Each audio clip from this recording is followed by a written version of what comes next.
नमस्कार दोस्तों, एक बार फिर से स्वागत है आप सभी का आरटी लेक्चर्स के यूट्यूब एजुकेशनल प्लेटफॉर्म पर। दोस्तों, सभी लोगों को मेरी तरफ से बेस्ट ऑफ लक। आपकी एग्ज़ाम डेट अभी रिलीज कर दी गई है आरपीएमसी की तरफ से, और ये जो एग्ज़ाम डेट है आपकी ये रहने वाली है 29 तारीख से एग्ज़ाम्स आपके स्टार्ट हैं। और ये जो बैचेज हैं बेसिकली इसके अंदर 24-25 बैच के मौके एग्ज़ाम होंगे, मेन एग्ज़ाम, और बाकी 23-24 और बाकी जितने भी बैचेज थे पिछले 22-23, 21-22, 20-21, 19-20 इनके ये रिमांडेड एग्ज़ाम इसी के साथ में होंगे। ठीक है, तो यहाँ पर जो इन्होंने जो एग्ज़ाम डेट रिलीज़ की है वो 29 तारीख से सभी के एग्ज़ाम डेट रिलीज़ की है। लेकिन यहाँ पे थोड़ा सा इन्होंने चेंज किया है कि जो डीएमएलटी की जो एग्ज़ाम्स डेट है वो 6 तारीख से रखी हैं और 8 तारीख तक इनके एग्ज़ाम्स रहेंगे डीएमएलटी के। बाकी जो जितने भी कोर्सेज हैं उनके जो एग्ज़ाम का टाइम टेबल है वो सेम यही रहने वाला है 29 से लेके 2 तारीख तक के बीच में, यानी कि 29 जून से लेके 2 जुलाई तक के बीच में सभी के एग्ज़ाम फ्री हो जाएंगे डीएमएलटी के एग्ज़ाम को छोड़ के।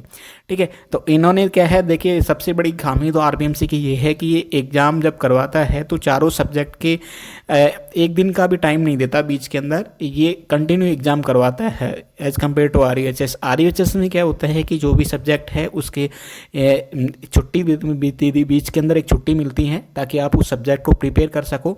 उसके बाद फिर एग्ज़ाम होता है, फिर 1 या 2 दिन की छुट्टी रहती है। तो जो आरयूएचएस के जो एग्ज़ाम्स का जो पैटर्न है करवाने का वो मेरे को बहुत अच्छा लगता है, क्योंकि हम भी आरयूएचएस के एग्ज़ाम दिए थे उस टाइम, तो उनके जो पैटर्न है एग्ज़ाम करवाने का सबसे बेस्ट लगता है मेरे को। बाकी आरपीएमसी का तो आप सभी लोग जानते हैं, रामधनी है इनके तो एग्ज़ाम्स ही 2-2 साल का जो डिप्लोमा है वही 4 साल के अंदर बच्चों का कंप्लीट हो रहा है। ठीक है, तो अब तो बात ये है कि ये सब तो बातें बात की है, तो हम बात कर लेते हैं कि आपको कैसे एग्ज़ाम के अंदर प्रिपेयर रहना है और कौन से सब्जेक्ट को ज़्यादा अच्छे से फोकस करना है, किन टॉपिक्स को अच्छे से फोकस करना है। तो देख लीजिए, हम यहाँ पर देखें अपने डीआरटी के, तो डीआरटी के एग्ज़ाम्स आप देख सकते हैं यहाँ पर 29 तारीख से स्टार्ट है। सबसे पहला पेपर आपका एनाटॉमी का है एंड लास्ट में आपका डार्क रूम का रहेगा। ठीक है, तो इस तरह से यहाँ पर प्रिपरेशन करने के लिए आप सभी के दिमाग के अंदर एक क्वेश्चन हमेशा से खटक रहा होगा, जैसे ये आपने देख लिया होगा कि एग्ज़ाम का टाइम टेबल रिलीज हो गया है। तो क्वेश्चन ये होगा कि आपके दिमाग के अंदर कि सर कौन कौन से टॉपिक्स हम इस वक्त कवर करें एग्ज़ाम के पॉइंट ऑफ व्यू से, हमें कौन सी चीज़ें पढ़नी चाहिए और कौन से टॉपिक्स हमें तैयार करने चाहिए। तो मैं यही कहना चाहूँगा आप सभी लोगों से कि देखिए आरपीएमसी क्या है, जनरली जो पेपर आरपीएमसी बनाती है उसके अंदर जो क्वेश्चन से पुटअप करती है आरपीएमसी, वो प्रीवियस ईयर क्वेश्चन पेपर को उठा करके ही उनमें से ही क्वेश्चन पेपर बनाती है। ठीक है, तो आपको ध्यान ये रखना है कि कौन से क्वेश्चन है ऐसे जो कि बार बार एग्जाम के अंदर रिपीट हुए हैं। और आपके पास यहाँ पर देखिए टाइम कितना है, 29 से एग्ज़ाम है स्टार्ट, और अभी आज कितनी तारीख है आपके पास, 22 तारीख है। तो 22 से और 29 के बीच में कितने दिन का, 6-7 दिन का टाइम बचा है। तो इन 6-7 दिन के अंदर आप क्या क्या प्रिपेयर कर सकते हो, चारों सब्जेक्ट के ऐसे टॉपिक्स प्रिपेयर कीजिए जो कि एग्जाम के अंदर मोस्ट टाइम रिपीट हुए हैं।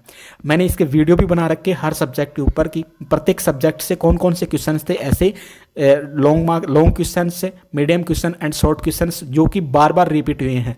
तो अभी आपके पास इतना ही टाइम है, तो उस टाइम के हिसाब से आप उस टाइम को कैसे कंज्यूम कर सकते हैं, उस टाइम का एक बेस्ट कंज्यूमेबल जो फॉर्मूला है वो यही रहेगा कि आप ऐसे टॉपिक्स को कवर कीजिए जो कि बार बार रिपीट हुए हैं।